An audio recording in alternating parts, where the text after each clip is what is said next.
I was a teenager when the Smyths were around, and I was very, very lucky that all the things that Morrissey was singing about, I was walking around full of unrequited loves, and if I wasn't listening to Morrissey, I truly was reading Thomas Hardy. What Morrissey was doing for me, Bowie was doing for Brett Anderson, or arguably Morrissey, 10 years previously. And But they didn't become Bowie.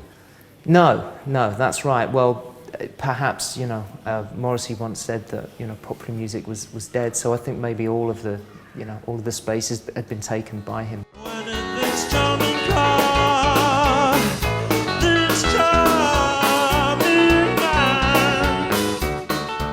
Once our own kind of pop dream had sailed, it was more a case of, well, we still enjoy performing and we've got all this kind of experience, where we can kind of use it. And then you kind of think, well, what music did I absolutely love? So it was just an opportunity to swap unrequited dreams for the music industry and then swim into the entertainment industry.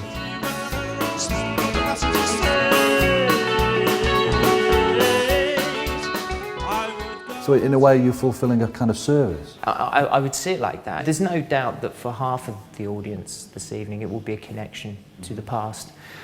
And then for others it will be a different kind of connection to the past. It'll be a past that they never experienced, so they're experiencing it for the first time.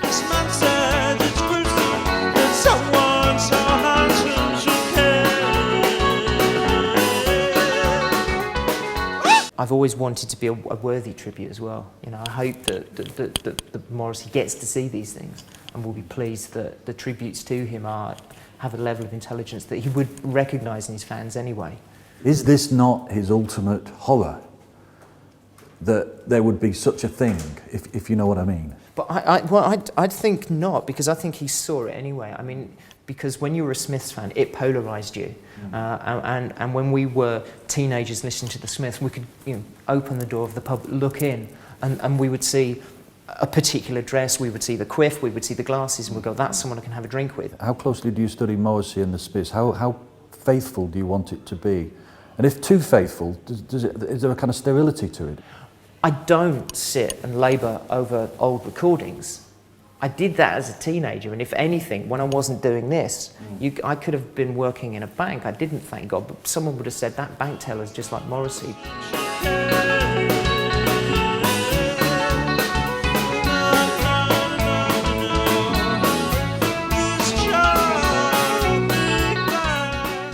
Are there a lot of Smyths tribute bands?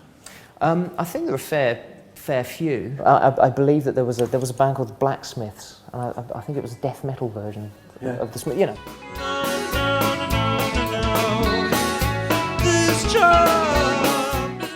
Is it not ultimately contradicting the original spirit of what was happening?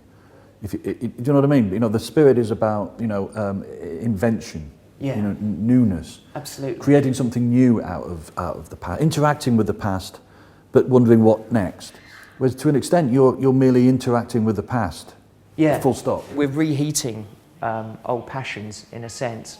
I could try and dress it up and kind of say that we're curating a musical experience, that we are, that the Smyths Live is now a freeze-dried packet and we're just pouring hot water on it and serving it, if you will. You could spin everything on its head and take it away from the pantomime, sort of end-of-pier element, and at its best suggest that what you're actually doing is almost taking a piece of theatre, yes, and performing it. You're saying, what's going to happen to Smith's songs in 100 years' time? Well, maybe there will be performances of them as if they are pieces of theatre. You will embody the role, but some of you will kind of come through it, but hopefully it will still be truthful.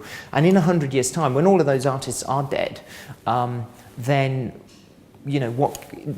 only the tribute bands can exist. They will then have a different... But it would need a better word almost, because at the moment tribute's a grubby word, isn't it? I think so. I mean, just like the way that Martha Wainwright is doing Edith Piaf now, or Rufus was doing for Judy Garland. They're both tribute shows, but obviously it's coming from artists who have their own sort of integrity. And you're right, I think tribute bands are seen as a sort of...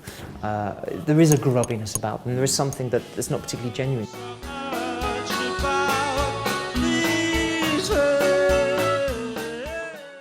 In terms of fandom, it's a fan's ultimate fantasy. I mean, we're all Smyths fans here this evening, but but I'm the one who is going to be in front of everyone else, you know, doing what they're doing.